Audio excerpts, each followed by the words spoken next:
त्यहाँ के भन्ने कुरा छ भने जोड चाहिँ सबैले भन्ने छ है सबैले बादल र समुद्र मोसाको बप्तिस्मा लिए It's interesting, isn't it, that the Apostle Paul uses the word baptize. अनि यहाँनिर यो चाखलाको कुरा छ हैन प्रेरितले कसरी बप्तिस्मा भन्ने कुरा लेखेका छन् When we read Exodus, जब हामी प्रस्थान पढ्छौँ we don't think of them being baptized. अनि उनीहरू प्रस्थान पढ्दाखेरि उनीहरूले बप्तिस्मा लिएको जस्तो सम्झेर हामी पढ्दैनौँ But he's using what happened as an image of baptism. र यहाँ प्रेरितले चाहिँ एउटा बप्तिस्माको छायाकरणको रूपरेखा यहाँ दिइरहेका छन् Now, if we've trusted the Lord Jesus as our Savior, यदि हामीले प्रभु येशूलाई हाम्रो उद्धारकर्ता भनेर विश्वास गरेका छौँ भने the first step we should take after doing that is to be baptized. विश्वासको पश्चात हाम्रो जीवनमा हुनुपर्ने चाहिँ बप्तिस्मा हो Baptized unto the Lord Jesus. अनि बप्तिस्मा चाहिँ कसमा भन्दा ख्रीष्ट येशूमा In the name of the Father, the Son, and the Holy Spirit. पिता परमेश्वर पिता पुत्र प्रभु येशू र पवित्र आत्माको नाममा Now, this is a picture of that. अनि यो चाहिँ त्यही कुराहरूको नक्सा हो The people of Israel, all of them, were baptized unto Moses. अनि इस्राएलीहरू चाहिँ सबै मोसामा बप्तिस्मा भए He was their leader. किनभने मोसा उनका अगुवा थिए The Lord Jesus is our leader. प्रभु येशू ख्रीष्ट हाम्रो अगुवा हुनुहुन्छ Now, we've trusted the Lord Jesus, have we all been baptized? के हामीले प्रभु येशूलाई प्रभु येशूको आज्ञाकारितामा आएका छौँ अनि त्यसपश्चात बप्तिस्मा लिएका छौँ I leave that just as a challenge to you. म यो तपाईँहरूलाई चुनौतीको रूपमा मात्रै भनिरहेको छु Now let's go on. अब हामी अघि बढौँ They all ate the same spiritual food. Verse 3. 3 पदमा चाहिँ तिनीहरू सबैले एउटै आत्मिक खाना खाए Now it's a strange thought, isn't it? Spiritual food. What does that mean? यो अनौठो कुरा होइन आत्मिक खाना भनेको Can anybody tell me what spiritual food refers to in this verse? यो कसैले मलाई भन्न सक्छ यो आत्मिक खाना भनेको चाहिँ कुन चाहिँ हुन सक्छ What? Look to the brothers and ask them, what is this referring to? Spiritual food. The manna. The manna. भन्ना खाएको कुरा यहाँ गरिरहेको छ If we turn to Exodus chapter 16 हामी प्रस्थान 16 अध्यायलाई पढ्यौँ भने and read from verse 14 onwards, we can't do it, I'm afraid, right at the moment. अनि 14 पददेखि मुनि पढ्दै आउँदाखेरि चाहिँ हामी यो मन्ना भन्ने विषयलाई पढ्न पाउँछौँ Again, you can write this down. अझै तल आयो भने God gave them a special kind of food for going through the wilderness, didn't he? अनि उजाड स्थानको निम्ति उहाँले अचम्मको अनौठोको खाना दिनुभयो It was food for the journey to the promised land. अनि त्यो खाना चाहिँ उजाड स्थानमा खाएर चाहिँ अन्त प्रतिज्ञाको देशमा पुग्न सकिँदथ्यो And the Apostle Paul describes it as spiritual food. अनि यसकारण प्रेरित पौलले चाहिँ यो खानालाई चाहिँ आत्मिक खाना भनेर भनिरहेका छन् Because here in this chapter it has a spiritual significance. किनभने यो अध्यायमा चाहिँ यो आत्मिक खानाको चाहिँ आत्मिक अर्थ छ Yes, it speaks of the Lord Jesus. यो भन्न भन्नेले यो आत्मिक खानाले चाहिँ प्रभु येशूलाई नै देखाउँछ But it has an even more specific meaning in this chapter, which I'm going to mention in a moment. अनि एकछिनमा यसको अझै खासै अर्थ चाहिँ म बुझाउन भन्न गइरहेको छु And they all drank the same spiritual drink. अनि तिनीहरूले ती सबैले एउटै पिउने आत्मिक कुरो पिए The Apostle Paul explains what he means by that. अनि त्यो भन्नुको मतलब चाहिँ प्रेरितले के भन्न खोजिरहेका छन् Any person who knew anything about the Old Testament कसैले पुरानो नियम बुझेको छ would know that the spiritual food spoke of the manna. अनि आत्मिक खाना भनेको चाहिँ मन्ना हो But here, he explains what he means by the spiritual drink. अब आत्मिक पिउने कुरो भनेको चाहिँ के हो त It was the water that came from the rock. अनि त्यो चाहिँ त्यो चट्टानबाट निस्किआएको पानीलाई चाहिँ आत्मिक पिउने पानी भनिन्छ And he said this rock followed them. अनि त्यो चट्टानले उनीहरूलाई पछ्यायो भन्छ That does not mean the rock had will. अनि त्यसको मतलब चाहिँ त्यो चट्टानमा ढुङ्गा लगाएर त्यो कुदाउँदै कुदाउँदै हिँड्यो होला भन्ने कुरा चाहिँ होइन But when they were thirsty, the rock was there to supply them with water. अनि जब जब तिनीहरूलाई तिर्खा लाग्थ्यो प्यास लाग्थ्यो त्यति बेला चाहिँ तिनीहरूलाई पिउनको निम्ति चाहिँ त्यहाँ चट्टान हुँदथ्यो You can check it out.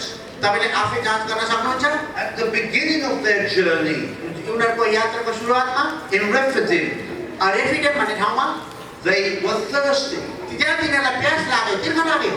And Moses brought forth water from the rock. अनि मूसाले चाहिँ चट्टानबाट पानी निकाले। Exodus 17 verses 15 to 17. प्रस्थान 15 को 17 देखि 18 सम्म, 15 देखि 18 सम्म। And near the close of their journey, अनि उनीहरूको यात्राको अन्तिम चरणतिर चाहिँ in Kadesh, in Kadesh, क्याडेज भन्ने ठाउँमा they were thirsty. फेरि तिर्खामा उनीहरू परे।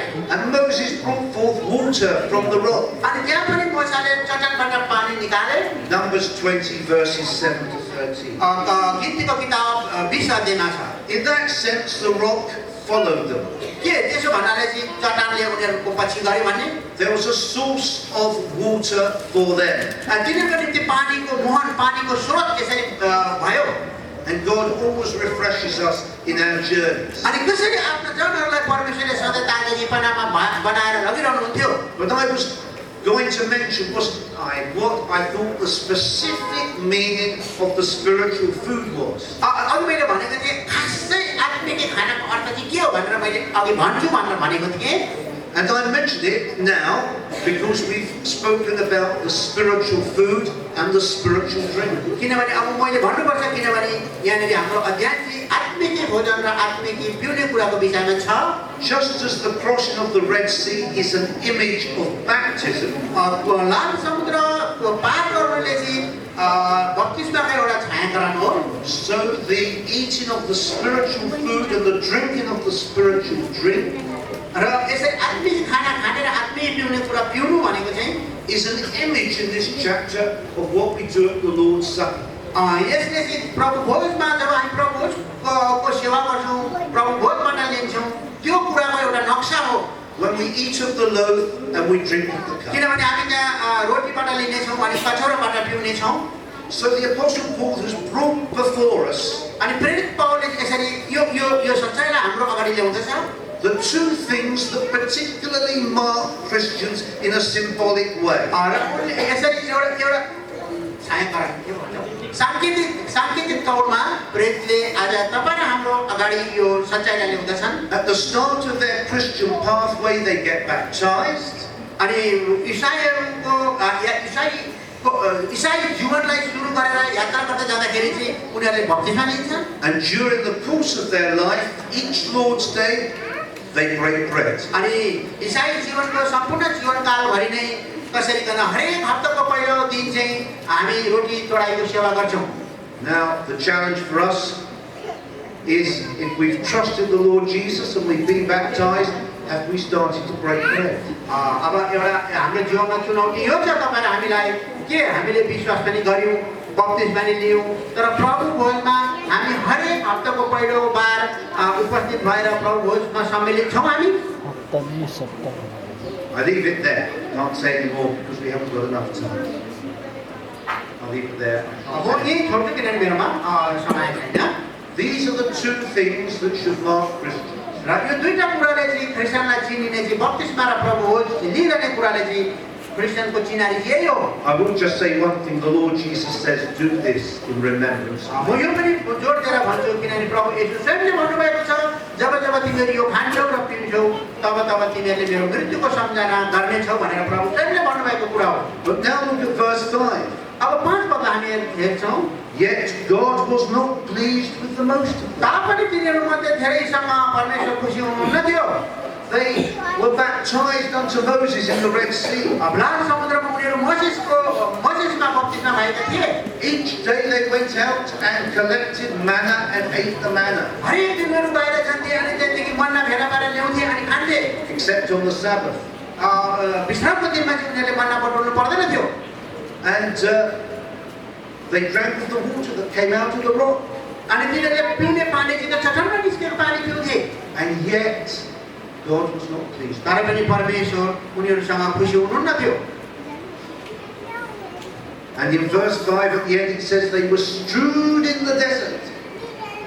Strewed in the desert. अनि Their bodies were, yes, the end of verse 5. तापनि तिनीहरूमध्ये धेरैसँग परमेश्वर प्रसन्न हुनुभएको थिएन किनकि तिनीहरू वर्णमा प्रशस्त भएका What the apostle, प्रशस्त भए।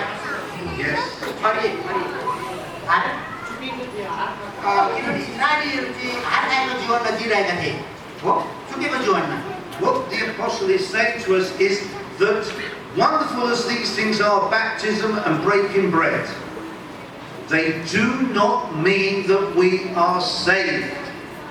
यो प्रभु होस् खानु बप्तिस्मा लिनु र प्रभु खाँदाखेरि चाहिँ उद्धार पाइन्छ भन्ने कुरा चाहिँ होइन फेरि They do not save us, त्यसले हामीलाई बचाउँदैन not in the sense of an eternal salvation.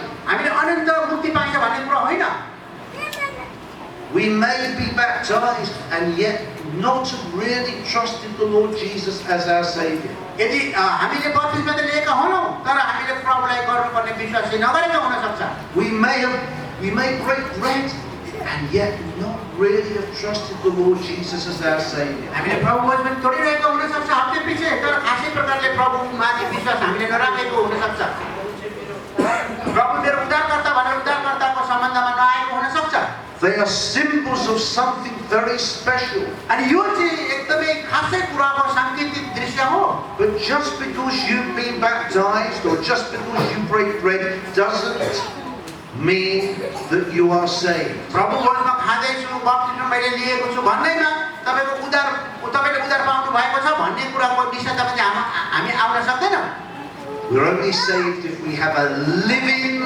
link with the Lord Jesus. आज हाम्रो उद्धार चाहिँ जिउँदो सम्बन्ध ख्रीष्टसँग छ भने मात्रै हाम्रो उद्धार मुक्ति हुन्छ We've truly trusted Him as our Savior. हामीले सच्चो प्रकारले उहाँलाई उद्धारकर्ताको रूपमा विश्वास गर्नुपर्छ